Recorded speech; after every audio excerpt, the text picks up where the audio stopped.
Sir ఉండి నియోజకవర్గంలో రఘురామకృష్ణరాజు గారు ఓడిపోతున్నారు అన్న కొన్ని సర్వేలు రావడం చూస్తున్నాం సార్. అసలు ఉండి నియోజకవర్గంలో పరిస్థితి ఏ విధంగా ఉంది? రఘురామకృష్ణరాజు గారు గెలిచే అవకాశాలు ఏమన్నా ఉన్నాయా సార్ అక్కడ? అంటే మామూలుగా సర్వేలు రకరకాల పద్ధతులు వస్తున్నాయి. చాలా సర్వేలు అయితే ఉండిలో రఘురామకృష్ణరాజు ఓడిపోతున్నాడు అని వస్తున్నాయి. ఆ సర్వేలు మోస్ట్లీ వైసీపీ ఫ్లోటెడ్ సర్వేస్ ఎక్కువ ఉంటాయి.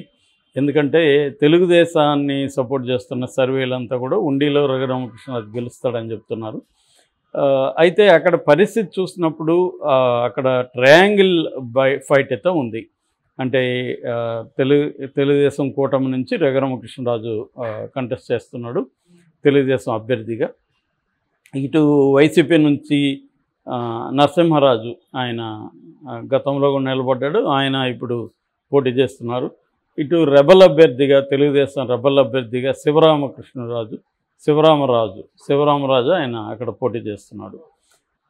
అయితే మొన్నటి వరకు అభ్యర్థిగా ఉన్న మంతెన రామరాజు, ఆయన ఇంతకుముందు సిట్టింగ్ ఎమ్మెల్యే కూడా, ఆయనేమో రఘురామకృష్ణరాజుకే సపోర్ట్ చేస్తున్నాడు. సో తెలుగుదేశం కూటమిలో నుంచి వాళ్ళకి రెబల్ అభ్యర్థి ఇబ్బంది అయితే ఉంది. ఆయన ఫార్వర్డ్ బ్లాక్ పార్టీ నుంచి పోటీ చేస్తున్నాడు సింహం గుర్తు అభ్యర్థిగా. అయితే ఇక్కడ దాదాపు 2,10,000 వరకు ఓట్లు ఉన్నాయి ఉండి నియోజకవర్గంలో. అందులో కాపులు ఎక్కువ సంఖ్యలో ఉన్నట్టు కనబడుతుంది. 46,000 పాపులేషన్ కాపులు ఉంది. అట్లాగే సెట్టిబలిజ 28,000 మంది సెట్టిబలిజ ఉన్నారు బీసీలు. క్షత్రియ అంటే రఘురామకృష్ణరాజు, వీళ్ళు ముగ్గురు రాజులే. ఇప్పుడు రఘురామకృష్ణరాజు, మన నరసింహరాజు, శివరామరాజు ముగ్గురు కూడా రాజులే. వాళ్ళ కులానికి సంబంధించి 24,000 ఉన్నాయి. అట్లాగే ఎస్సీ ఒక 28,000 ఉంది. తూర్పు కాపు ఇది కూడా బీసీ కిందకు వస్తుంది, 22,000 మంది ఉన్నారు. యాదవ 9,000 మంది ఉన్నారు. అగ్నికుల క్షత్రియ 8,000 మంది ఉన్నారు. రజకులు అంటే చాకలి కులం అది 6,000 మంది ఉన్నారు. ఆర్య వయసులు 5,000 మంది ఉన్నారు. ఇతర బీసీ కులాలు చిన్న చిత్తగా అన్నీ కలిపి ఒక 30,000 ఉన్నారు. సో ఓవరాల్గా 2,10,000 మంది దాకా ఉన్నారు. సో కులాల వారిగా చూసినప్పుడు ప్రధానంగా కాపులు అక్కడ బలంగా ఉన్నారు. కాపుల తర్వాత ఎస్సీలు 28,000, సెట్టిబలిజ ఈ రెండు ఎస్సీలు, సెట్టిబలిజ 28,000 ఉన్నారన్నమాట. సో ఈ సమీకరణాలు తీసుకున్నప్పుడు ముఖ్యంగా గ్రామీణ ప్రాంతాల్లో కావచ్చు, లేకపోతే ఎస్సీల్లో కావచ్చు, వైసీపీకి ట్రెడిషనల్గా బలం ఉంది కాబట్టి ఆ ఓట్లన్నీ వైసీపీకి పడే అవకాశం ఉంది. అట్లాగే ఈయన శివరామరాజు దాదాపు ఒక 30,000 నుంచి 40,000 ఓట్లు ఆయన చీల్చే అవకాశం ఉంది. ఆయన కనీసం అంటే ఒక 30,000 ఓట్లు అయితే ఆయనకి తెచ్చుకోగలడు. ఎందుకంటే ఆయన ఎప్పటి నుంచో జనంలో తిరుగుతున్నాడు, పల్లె నిద్రలు చేస్తున్నాడు.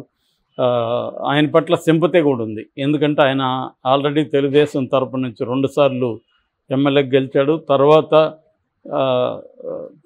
పార్టీ చెప్పిందని నర్సాపురం ఎంపీగా పోటీ చేశాడు. ఇక్కడేమో మంతెన రామరాజుని ఈయనే సజెస్ట్ చేశాడని చెప్తారు. సో మంతెన రామరాజు గెలిచాడు, ఈయన ఎంపీగా ఓడిపోయాడు. తర్వాత వచ్చి మళ్ళీ నా నియోజకవర్గం నాకు ఇవ్వండి అంటే ఆయనకి ఇవ్వకుండా సిట్టింగ్ ఎమ్మెల్యేకి చంద్రబాబు ఇచ్చాడు. అప్పటి నుంచి ఆయన యాంటీగా ఉన్నాడు. సో ఇప్పుడు రఘురామరాజు ఆయన్ని ట్రై చేశాడు. ఆల్రెడీ మంతెన రామరాజు కూడా ఫస్ట్లో రెబల్గా అయ్యాడు. వాళ్ళ అనుచరులందరూ అక్కడ ఎంత పెద్ద హంగామా చేశారో మనం చూసాం. కానీ చంద్రబాబు కానీ ఇటు రఘురామరాజు కానీ ఆయన మేనేజ్ చేసుకోగలిగారు. మరి ఏ పద్ధతులు మేనేజ్ చేసుకున్నారో తెలియదు కానీ మొత్తానికి మేనేజ్ చేసుకున్నారు. సో వాళ్ళల్లో ఆయన అనుచరులంతా కూడా ఎంత మనస్ఫూర్తిగా రఘురామకృష్ణరాజుకు గెలుపుకు కృషి చేస్తారనేది కూడా ఒక ఫ్యాక్టర్ అవుతుంది. ఎందుకంటే వాళ్ళందరూ ఆల్రెడీ ఫిక్స్ అయినారు, మళ్ళీ మన మంతెన రామరాజుకి ఇచ్చారు టికెట్ అని ఆనందంతో వాళ్ళు ప్రచారం అన్నీ కూడా చేసుకున్నారు. ఆ టైంలో ఆయన మార్చడం, అది కూడా రఘురామరాజుకి ఇవ్వడం అనేది వాళ్ళకి ఇష్టం లేదు. ఎందుకంటే రఘురామరాజు ఒకప్పుడు తెలుగుదేశం టికెట్ని కన్ఫామ్ అయిందని లోకేష్ ఫోన్ చేసి చెప్తే కూడా వైసీపీలోకి వెళ్ళిపోయి అక్కడ నుంచి గెలిచాడు వైసీపీలో. అయితే రఘురామరాజుకు ఉన్న ప్లస్లు ఏంటి, మైనస్లు ఏంటి మనం చూస్తే, ప్లస్ల విషయానికి ముందుకు వస్తే యాంటీ జగన్ ఈయన పోరాడాడు అన్న ఒక సింపతి, జగన్ ఇబ్బందులు పెట్టాడు అనే సింపతి క్షత్రియ కమ్యూనిటీలో ఉండడం, తర్వాత ఈ ట్రెడిషనల్గా తెలుగుదేశం శ్రేణుల్లో ఆ సింపతి ఉంది.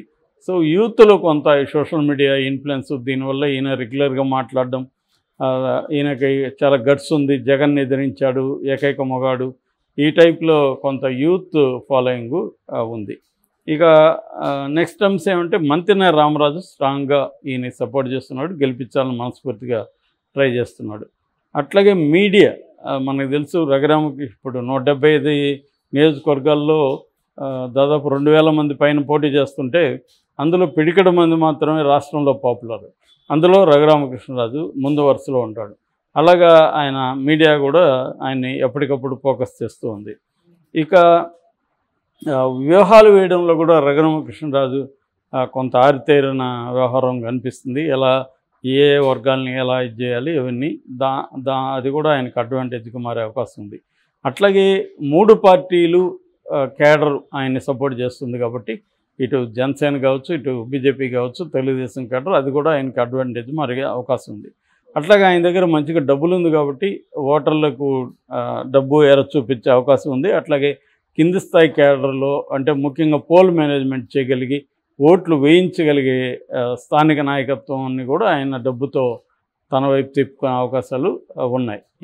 సో ఇది బలాలు అని చెప్పుకోవచ్చు. మైనస్లకు సంబంధించి ఆయన మీద ఇతను సీరియస్ పొలిటీషియన్ కాదు, పేపర్ టైగర్ లాగా మీడియా టైగర్ మాత్రమే, మీడియాలో కూర్చొని మాట్లాడుతుంటాడు తప్ప సీరియస్ తన నియోజకవర్గ ప్రజల కోసం ఈయన చేసింది ఏం లేదు.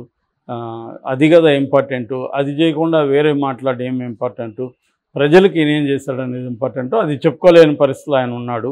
సో ఎంపీగా ఉంటేనే అలా ఉన్నప్పుడు ఎమ్మెల్యేగా ఉంటే ఇంకా ఎక్కువ పనులు ఉంటాయి, అందుబాటులో ఉండాలి. ఈయనేమో అందుబాటులో ఉండడు, పైగా కోపంగా మాట్లాడతాడు, తీవ్రమైన కోపం ఈయనకి. ఎవరన్నా అప్రోచ్ అవ్వాలంటే అప్రోచబుల్గా ఉండడు, ఉంటే ఢిల్లీలో ఉంటాడు లేకపోతే హైదరాబాద్లో ఉంటాడు, ఈయన నియోజకవర్గానికి రాడు అన్న అభిప్రాయం ఆయన మీద కొంత ఉందని చెప్తున్నారు.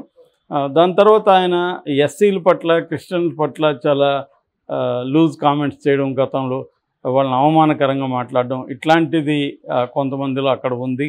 అదే నెగిటివ్గా పనిచేస్తుంది అనేది కూడా అక్కడ మాట్లాడుతున్నారు.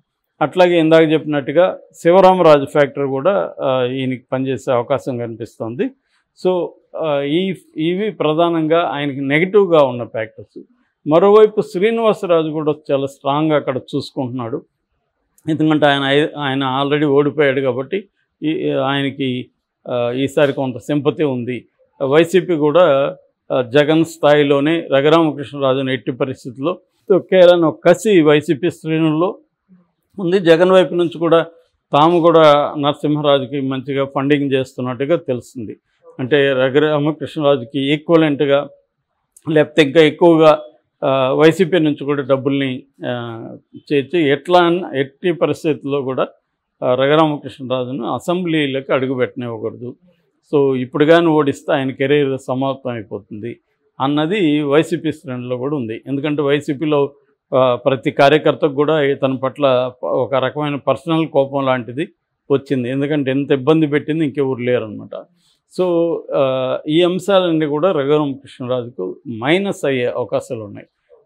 ఆయన అయితే గట్టిగా నమ్ముతున్నది ఏంటంటే, మాట్లాడుతున్నది కూడా ఇటు మంతెన రామరాజు నా వైపు ఉన్నాడు, శివరామరాజు పెద్దగా చీలిస్తే వైసీపీ ఓట్లే చీలుస్తాడు కానీ నా ఓట్లు ఆయన చీల్చే పరిస్థితి లేదు, కాబట్టి నాకేం ఇబ్బంది లేదు, నేను హాయిగా గెలుస్తాను, ఎందుకంటే 3 పార్టీలు నన్ను సపోర్ట్ చేస్తున్నాయి, ఖచ్చితంగా గెలుస్తాను. రెండోది ఉండి అనేది గత 2004లో అనుకుంటా ఒకసారి మాత్రమే కాంగ్రెస్ వచ్చింది. అదర్వైజ్ వరుసగా 7 సార్లు ఉండిలో తెలుగుదేశం గెలిచింది. Very very strong Telugu Desam belt.